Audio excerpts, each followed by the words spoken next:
Are you joining us in the video?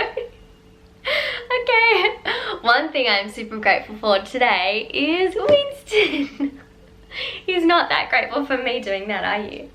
Hi lovelies, welcome back to my channel. So a couple of months ago I filmed a little unboxing of one of my favorite gift boxes from Self Love Club gift boxes. It's the one I created called I Am Grateful, and I shared a couple of tips around how to practice gratitude, but I got such positive comments on those little Instagram videos because I made a little series. If you're not following me at Study with Jess, you can go do that after this video, but I got such beautiful responses that I thought I'd make a more in-depth video today, especially because we're now starting out in a new year and a new decade, that, you know, here is some different ways that you can create a daily gratitude practice. And I'm also going to share some other ways that you can practice gratitude and just cultivate a more positive mindset. So I've written down quite a few things, but I hope you're all feeling very happy and positive because it's time to get grateful. Alright, so one thing that I do every morning is I write down 3 things that I'm grateful for.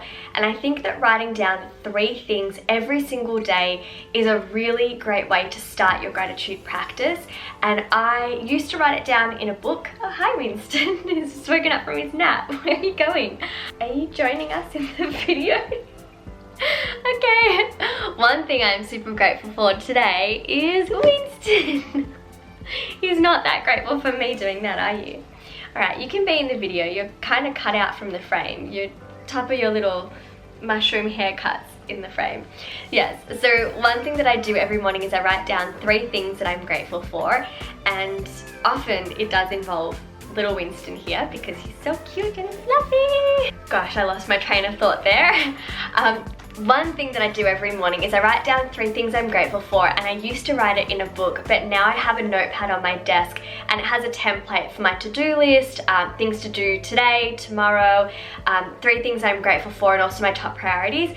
And I find that really helpful because having a planner that's open and it says 3 things you're grateful for, it's gonna help to remind you to do that every day. And then because I can leave it on my desk with my to-do list and everything else, I'm much more inclined to start my day off writing down my gratitudes.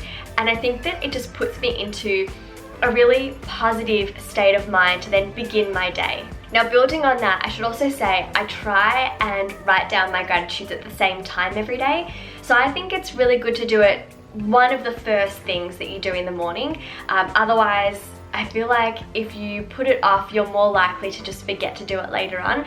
So I really, I really invite you to write down your gratitudes first thing in the morning. Okay, when I started to write down my gratitudes, I feel like I fell into the habit of doing what a lot of people tend to do at the start, which is writing down very vague or broad gratitudes, like I'm grateful for my family, my friends, and my health. And yes, absolutely, there is validity there. You are grateful for those things, but you want to try and get as specific as you possibly can, because the more specific that you get, the more different your gratitudes will be every day. And it's also going to help encourage you to notice all the little beautiful things that happen every day.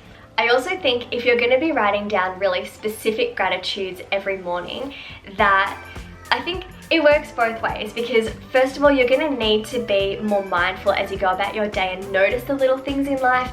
But then when you write down these beautiful little things that happen every day, you're also rewiring your brain to notice those things more and focus more on the positives.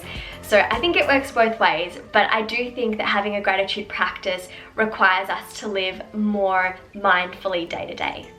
One thing which I think is really nice to do is if ever you're grateful for a particular person, that you actually let them know. So if you wrote down that you're grateful for a friend, I love the idea of texting that friend that day and saying, you know, hey, you popped into my mind. I'm so grateful for the support that you gave me yesterday. I loved that chat that we had, or it was so nice catching up for tea yesterday. I actually wrote that down as part of my little gratitude this morning.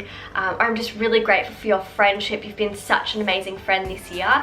Because just imagine if you got a text from someone that said, I appreciate you so much.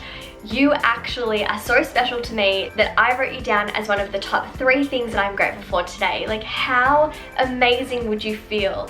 Everyone wants to feel appreciated and noticed and loved, and I just think sharing your gratitudes is such a beautiful way to do that. Just spread that love around.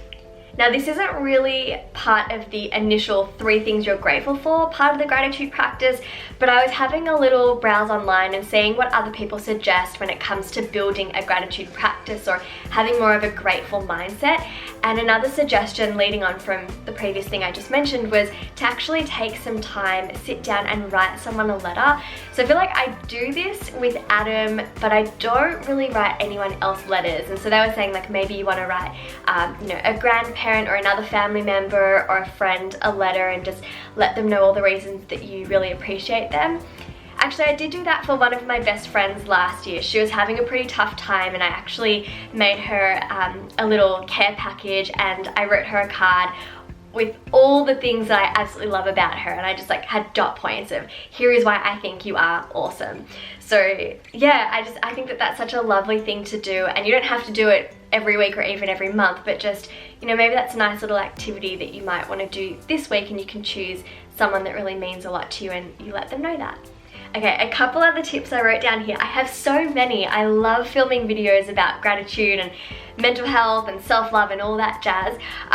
So none of us are perfect. We all complain. I do it too. I'm trying to be more mindful of when I complain though, because one thing I think which is really important if you're trying to cultivate a more positive mindset and focus on all of the wonderful things that are going right is to draw your energy away from the things that are not going well and to stop complaining, or at least even ask the people around you to let you know when you start to complain, and they'll call you out on that behavior. And I really think, you know, it's not about ignoring the things that aren't going well in your life. It's just about saying complaining is not going to get you anywhere, and it's really just going to stop you from enjoying moments of your life that you otherwise could. So I think it's important to try and complain less, especially now that we're in a new year. I think that's going to be one of my own personal goals. I know I've also talked a lot about meditation on this channel because it's something that I feel is so important to enhancing or maintaining our mental health, but something that you could actually do in your meditation practice is when you're focusing on your breathing, actually call to your attention the things that you're grateful for and focus on that and expand that. So if you're grateful for a friendship that you have, meditate on that and feel what does that actually feel like in your body. So that's actually something else I wrote down, was to feel your gratitudes, but really it's almost like reliving your gratitudes while you're in your meditation practice, because what you focus on you attract more of. And you know, it's like that quote where attention goes, energy flows. One other thing I wrote down, I haven't done this and I really want to, and I feel like it would be such a cute DIY to do on this channel, so maybe I'll get around to it, but I wrote down, what if we actually created a gratitude collage or a gratitude wall? Because I know that people make their own gratitude jars and they write down things they're grateful for and they keep it in a jar and then they can pull one out whenever they're feeling a bit down and it just brings a smile to their face. But maybe you're out and about and something makes you smile. Maybe you see a puppy in the park like I did the other week and you've got your phone on you. You can take a photo and you can print these things out. Or maybe you take photos with your friends when they come over and then you can print them out. Or you can just put together a nice little mood board on Pinterest of all the things you're grateful for, or things that represent the things that you're grateful for. So, you know, pictures of puppies or tea or books or friendship or, you know, shared family meal time, holidays.